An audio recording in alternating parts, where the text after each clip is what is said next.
everybody, how's it going? Today for you guys, I'm doing the palette tag video. I was really interested in doing this because I absolutely love eyeshadow palettes, blush palettes, any type of a palette because I think that it's such a great value, especially when you buy it from higher end brands, which basically all of these, except for maybe the exception of one, are pretty expensive. But when you think about the value that you're getting, you know, you look at the Naked palette and it is like around the $50 mark, but you're getting 12 full-size Urban Decay eyeshadows. So I think that for people who are wanting to experiment with more higher end makeup palettes are a great way for you to get the best bang for your buck and get a lot of versatility. So this is basically just a tag that has a bunch of different questions about, you know, your favorite palette, least favorite palette, best for traveling, etc., etc.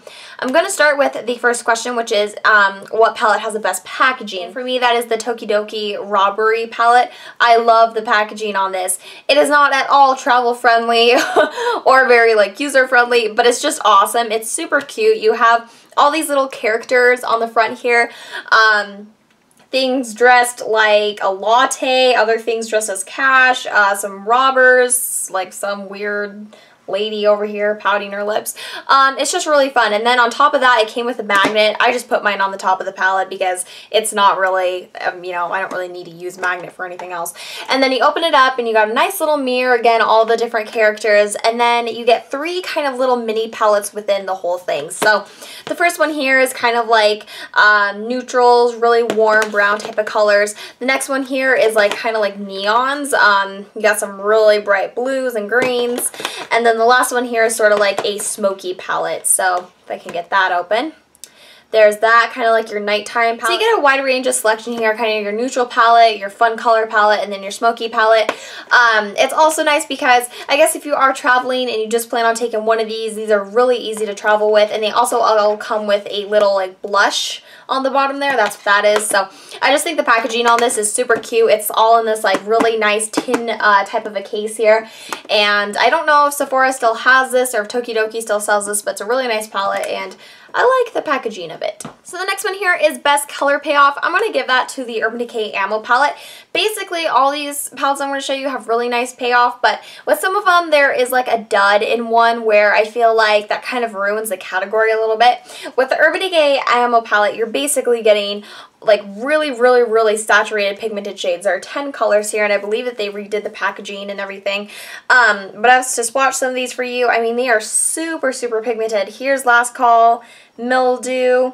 The shade here is Shattered. I mean, you barely have to run your fingers through them, and they're super pigmented. Chopper. Really pretty colors. They're all super shimmery, which is something to keep in mind if you're wanting to get this palette. You will have to maybe pull in a few mattes, but if you're looking for extreme color payoff and some more colorful options, this is a great palette to go for. The next palette that I have here is the most versatile palette, and that has to be the Naked palette. I mean, you just search Naked palette tutorial on YouTube and you get a million different results, all with different looks. So I definitely think that this is one of the most versatile palettes that you can buy. The only downside I think to this, and what kind of makes it not as versatile as I think it has the potential to be, is the fact that there's only two mattes and they're both kind of lighter colors. I think that if they would have made Creep matte, kind of like Blackout from the Naked 2, it would have made it a little bit more versatile because you would have had a darker matte shade to work with. But still, Hustle, Creep, and Gunmetal still look really pretty in the crease. And then you got some bronzy tones, and then your sort of light, everyday kind of colors. It is a super versatile palette. I mean, there's a million, like I said, different looks that you can do with this, and yeah, so I have to give that to this palette. Best for traveling, that definitely goes to the Lorac Pro palette. This was I think meant for travel. I mean, it is super slim, really compact. It fits into basically anything, and you have the nicest selection of colors to travel with because you have a row of mattes and a row of shimmers. So you basically, if you take this on a trip with you, you don't have to bring any other type of eyeshadow because, like I said, you have your mattes, you have your shimmers, you can do tons of looks with this. I think that this also kind of falls into the most versatile type of category. The only thing that I think kind of makes this a little bit less versatile than the Urban Decay is there's just not as many sort of light shades that you can do an everyday look with. I feel like Nude and Champagne, at least for me, I really don't like those shades all over my lid like I do Sin and Naked and stuff. I just find that they're a little bit too light. So I find that when I use this palette, I usually go for a smokier look. So that's the only reason I'm not giving it most versatile, but it still is pretty versatile. versatile, and like I said, if you bring it traveling, you don't really need a whole lot else unless you're wanting to throw some more lighter shades in, but definitely the best palette for travel just because of the size of it, the amount of shadows that you're getting, and versatility of it as well. Moving on to my biggest regret, that has to be this Pixie Wake Up Kit. I got this from Target, and this is the one palette that I'm mentioning that's not super high-end. I still think it hit around like the $30 mark. Basically what this is like this huge array of shadows here. You open up this pocket here and you have some lip glosses, and then you open up this little side here and you have some blushers, bronzers, and highlighters.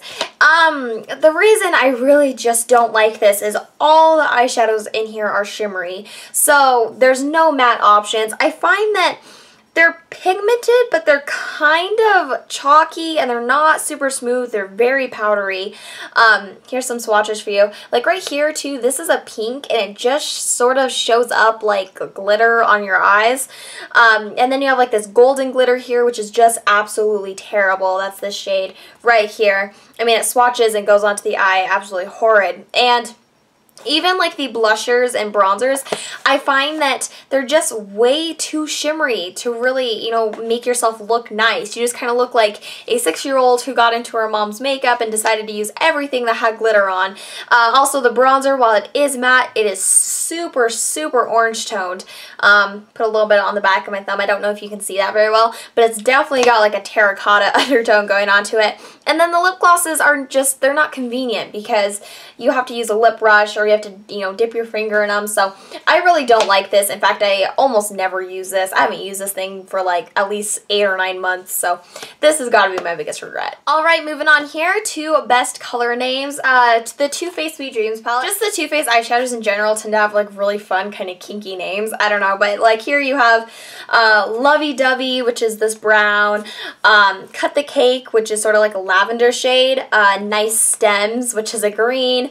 Nice Ash, which is a gray.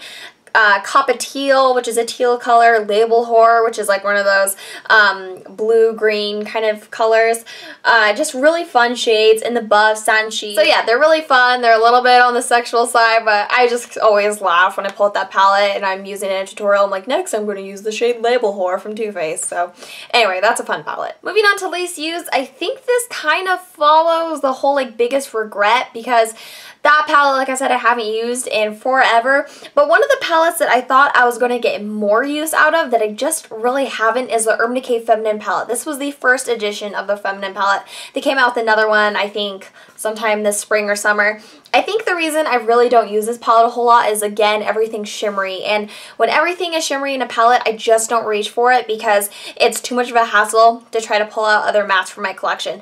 I mean, the shades in here are really nice. You got this beautiful purple. They're all really pigmented. The shade SWF is super pretty, but I just find that it's kind of hard to get a complete look out of this palette because none of the shades really work super well together, but they just kind of stand nicely on their own.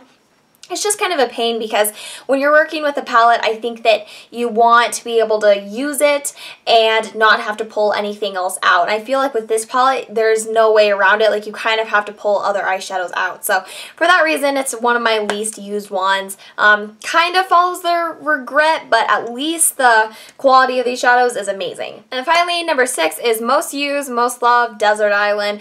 Kind of like your palette that you will stand by forever, your absolute favorite palette, and I'm sure you guys all know what that is for me, the Too Faced Brodora Eyes palette. I live, eat, and breathe this makeup palette. I absolutely obsess over this. It is by far my favorite makeup palette that I own. I love this selection of shades. They're all super cool toned, really pretty colors that you can build everyday smoky eyes with, which that's my favorite kind of look. I don't tend to go for super natural looking eyes. I tend to like to have a little bit of smokiness whether I smoke out my liner, but I usually just don't go for like the nude shade and then like a light brown in the crease. Like I like to have a little bit more drama than that. And so I love how this has a nice selection too of really pretty taupey shades because taupe is my favorite type of color to work with. You also have beautiful plum I love Fuzzy Handcuffs. Again, the names, of course, because they're Too Faced, are kind of fun too, like Sugar Walls, Lap Dance, French Tickler. This is also the palette that when I travel anywhere, I have to bring this just because I love it so much. And I have seriously created like 8 or 9 different looks with this, which is crazy because there's really not that many eyeshadows in here. I mean, I guess you're getting 9, which is a pretty good amount. But it always blows my mind how many looks I can actually find myself creating out of this palette. So I love it. It's small, it's compact, it's amazing. Definitely, if you haven't checked into this, you need to, because it is seriously the best eyeshadow palette that I can recommend to you guys. Alright, and that is it. That is a palette tag. I want to thank you guys so much for watching. I hope you all have a great day, and I'll talk to you later. Bye-bye.